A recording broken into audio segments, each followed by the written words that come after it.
Good morning, everyone. This is Jeffy Kennedy, author of fantasy romance and romantic fantasy. Never the twain shall meet. I'm here with my first cup of coffee.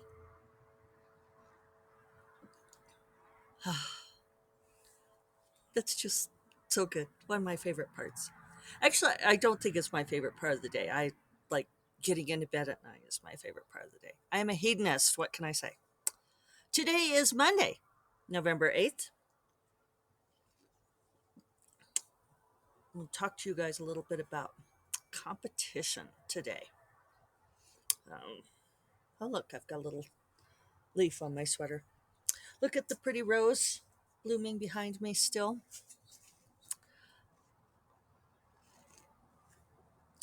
I have to get a little caffeine in me first. Yum. Okay, um, so yeah, Monday. Roses will last a little bit longer. We're supposed to get down cold Thursday. So I've lasted long this fall though, coming and sitting outside. A little stiff today though.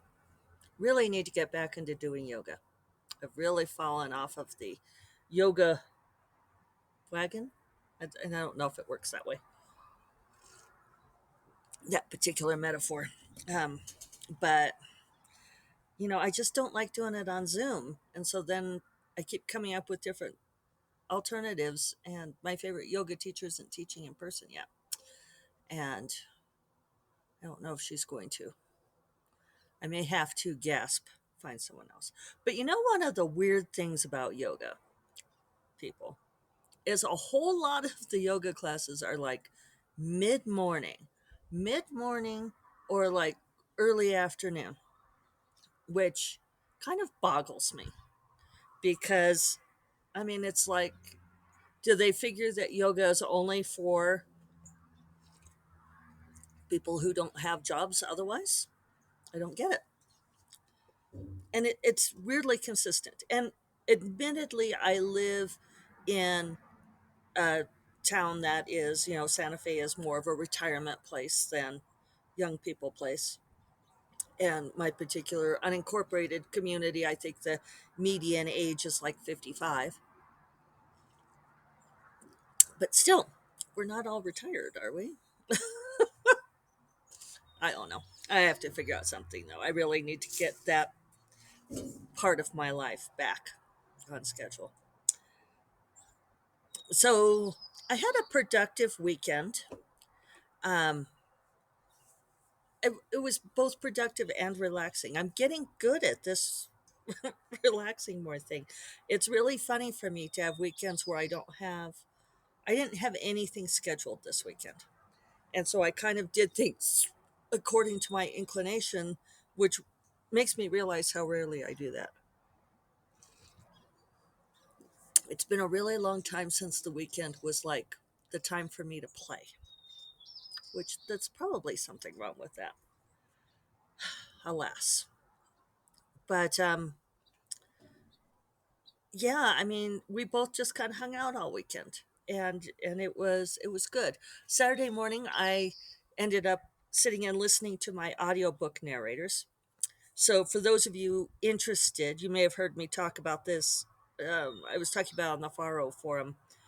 People were wondering how it went.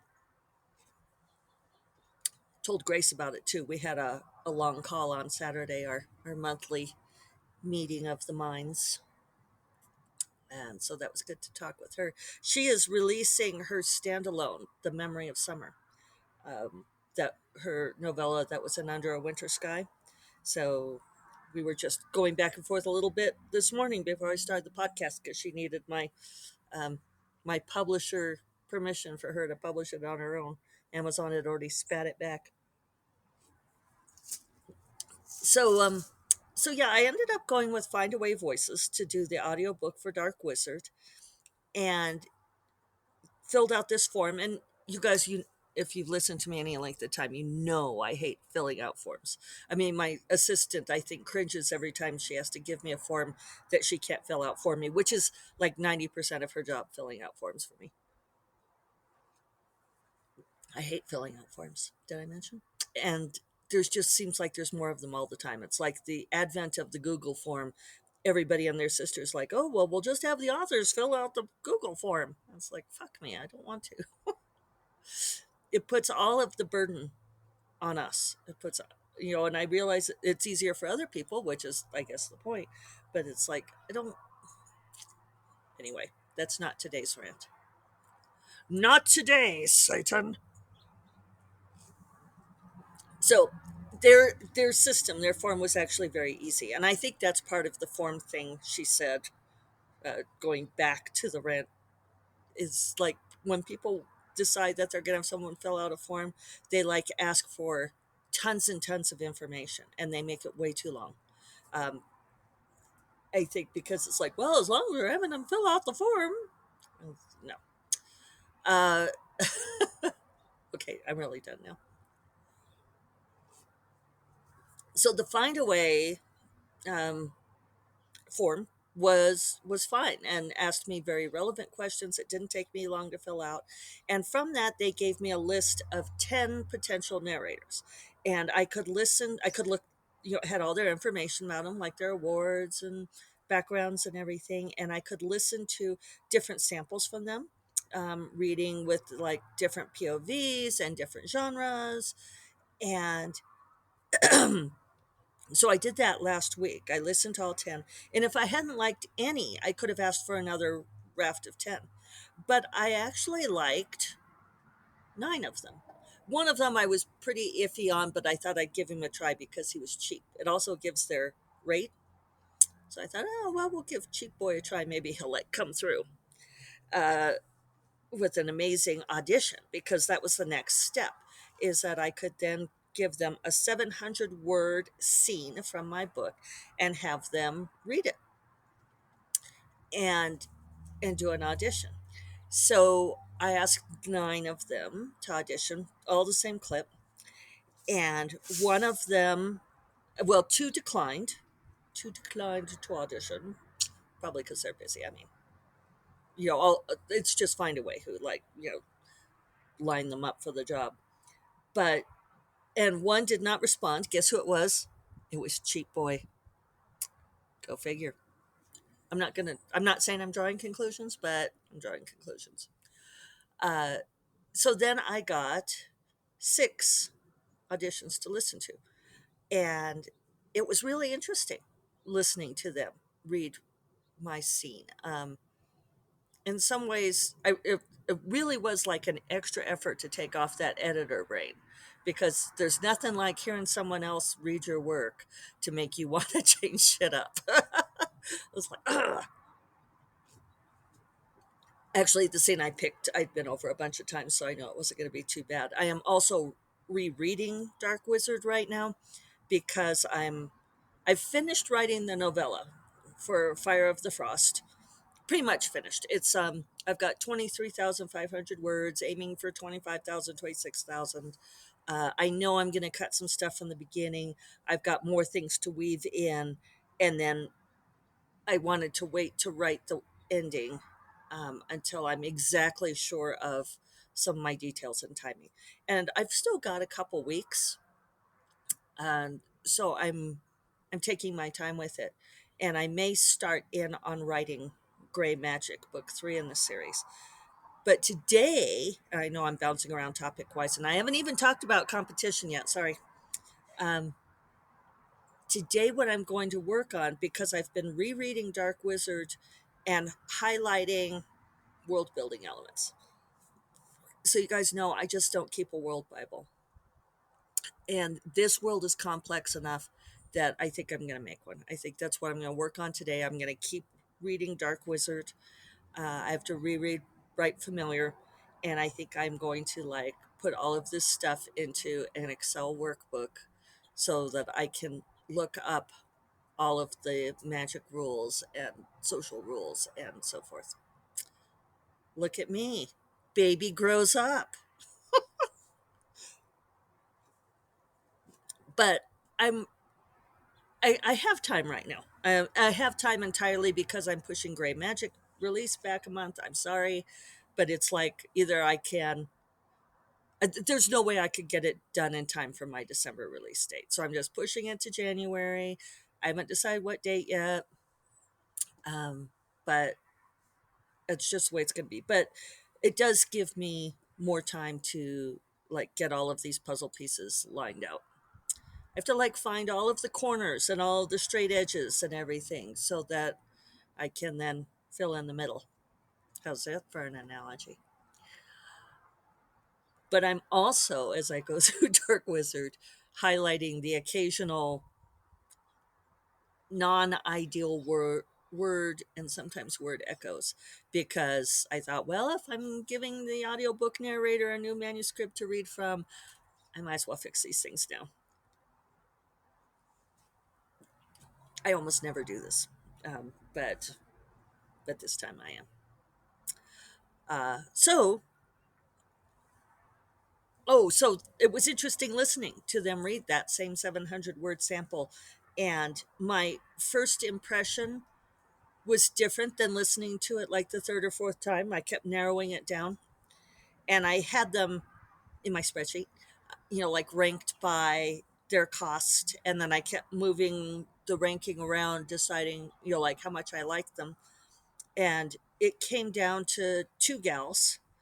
Uh, I did ask on social media. Some of you may have seen the Facebook post. It was interesting, asking people who love to listen to audiobooks if you have a male and a female character, and it's alternating points of view, and do you prefer a male narrator to do both or a female narrator to do both? And it's always interesting who sticks to the assignment and who does not. I mean, obviously, people, it was totally optional, but I got so many people coming back saying, I like multiple narrators. I like there to be a voice for each part. And I'm like, you guys, I am not made of money. Like, and my friend who runs a theater in Baltimore was like, plus it's paying actors. And it's like, well, yeah, it's great to pay actors, but it's good to pay writers too. And writers can't afford this kind of thing. So it's like, no, there's going to be one narrator. So we get a choice. We get a guy reading both parts, or we get a woman reading both parts. And then, of course, I had to have my friend who is non-binary say that she thought I shouldn't split it on a gender axis. And it's like, I really try to be, inclusive and embracing of these things, but it's like, this is just, she suggested I come at it from a different axis entirely. And it's like, no, no, I've got boy narrators and I've got girl narrators, and that's what I'm working with here. And you know, my books are heteronormative. I know they are. I'm heteronormative. Uh, I try to include other sorts of characters, but especially in this case, this is our criteria. This is what I have to work with. So, so I'm not. I am approaching this on a gender axis, and very interestingly, the people who did come at it with the criteria that I gave them said, and I tend to agree, that they prefer a female narrator because women can, on the whole, and this is like, not all men, uh, women can approximate male voices in a more pleasing way than men approximate female voices, because for whatever reason, like one of the guys who auditioned was great. He did such a great job, and he's an Audie winner, and I mean, he did an amazing performance, and he was also the most expensive. And I was like, oh, I'm tempted. But his rendition of Nick's voice came off sounding a little bit Monty Python, where it's going, why? No, I can't imagine what you mean by such a thing. And it's like, why is it that when men do women's voices, there's always a sense of, maybe it's us reading in, but it always feels slightly mocking. And my stepdad does that, and to tease my mom, and it's perfectly fine. But when he's giving her a hard time about something, he'll do that. He'll pitch his voice very high and to imitate her in an obvious parody. It's like, you know um I don't know why I want to go to the football game. I don't want to go to the football game. He'll do that kind of thing, and it's like, ha ha ha. But it's almost like men, not all men, but it's like sometimes it's hard for them to do a female voice without that sense of parody to it. And there's all of this stuff in the background, about, like that men can't, like these stupid studies, like men can't listen to women's voices because they're too high. It's like hurts their brains to hear our higher voices. I don't know. So, anyway, that's a lot of stuff. I ended up with two women, and one of whom was actively looking for work, and the other one, it said like 2 to 3 months. So, and the one who was actively looking for work, I really liked hers, and so I booked her. So now I guess we have to like do the contracts and everything. I haven't heard back yet. They said it might be a week. So that's been fun. It's been fun. Um, and yeah, so fixing dark wizard and stuff. So here I am already 16 minutes in, and I haven't said anything about competition, but maybe it won't take me very long. I saw a funny thing over the weekend, that I will link to. I even saved the link. It was Stephen Sondheim and Andrew Lloyd Webber doing a mashup of Send in the Clowns and Music of the Night. They sat side by side at the piano and like did a mashup before mashups were a thing.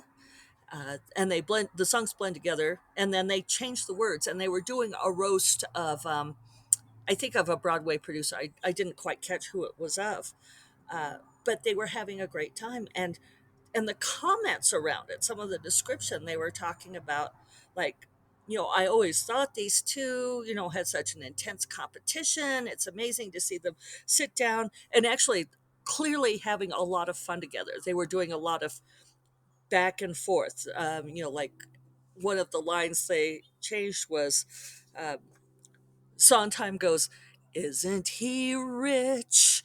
And Andrew Lloyd Webber leaned over and went, "Richer than me." I mean, it's awesome. It's really fun to watch.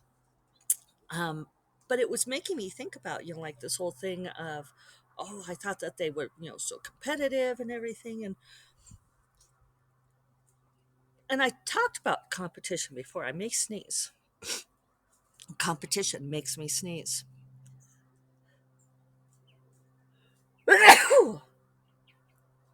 Thank you. I think in the US, we are really taught, I'm not sure about other places, but that competition is healthy. It kind of comes out of our whole capitalist system thing, be on the football team. Uh, you know, we're a competitive society, and we're taught that competition is a good thing, right? That so much stuff rests on, oh, I got pus. There. I sneezed something into my eye. Um, yeah, so much of our philosophy as a country rests on this idea that competition resolves everything, right? If there's competition, then market prices are lower, supply and demand, all of this kind of thing. And so much so that I think we unthinkingly accept it into our lives. And I don't think it's a positive thing. I don't think competition is good for us. I don't think competition makes us rise up and do better. I know people can make arguments for that, but I'm just not sure I believe in it. And it's one of the reasons why I don't love NaNoWriMo, because it sets it up as a contest, like something that you can win, and people match. You have groups vying to do bigger word counts than other groups. And I just think, I don't think it's healthy creatively. And that's my line in the sand. I just, I think it creates stress on people. I think it's not adapted to the creative process. I think it's, trying to make a game out of something, a game or a contest out of something that shouldn't be a contest. And I feel like artists, authors are put into false competition with each other all the time already. We have rankings. We have, like how many stars did your book get? And what rank are you on Amazon? And I'm number 35 in this subcategory, and this person is number 39. Woohoo! And some of it can be fun because it's fun to enjoy the rise of your book. But at the same time, there's this pervasive sense of ranking, of competing with each other that I don't think is healthy. And one of the things that we've noticed doing these anthologies together, like Grace and I have noticed this multiple times, is we will get readers who are wonderful fans of our own books, but that they feel like one way to show their fandom is by preferring your books to someone else's. And so sometimes I'll even do it like in reviews of the anthology. They'll be like, well, Grace's story was the only story worth reading. And they'll even like come back to us and say things like, well, I hated Grace's story. You're just such a better writer than she is. And and it's, albeit we will be at a little bit of a loss as how to respond to readers like this, because it's like, you do know that this person is my friend, right? She's my best friend. I want her to do well. I want people to love her books. It does not make me happy for you to come and say, well, I ranked her book low because it's not as good as yours. um, so I think that's it's an interesting thing that people just assume that people who are creating in the same genre are like in bitter competition with each other. And certainly there are cases like that. I mean, there's bad players in a lot of arenas, but a lot of us become friends with other authors because we love their books. That's how I became friends with Grace. I I read her book and stalked her and made her be my friend, which was pretty easy because she'd read my book and loved it. And so we were like, oh, hey, kindred spirit. I'd like to see more of that. All right. On that note, I'll remind you all that First Cup of Coffee is part of the Frolic Media Podcast Network, where you will find more podcasts that you love equally well as mine at frolic.media/podcasts. And I will talk to you all tomorrow. Take care. Bye bye.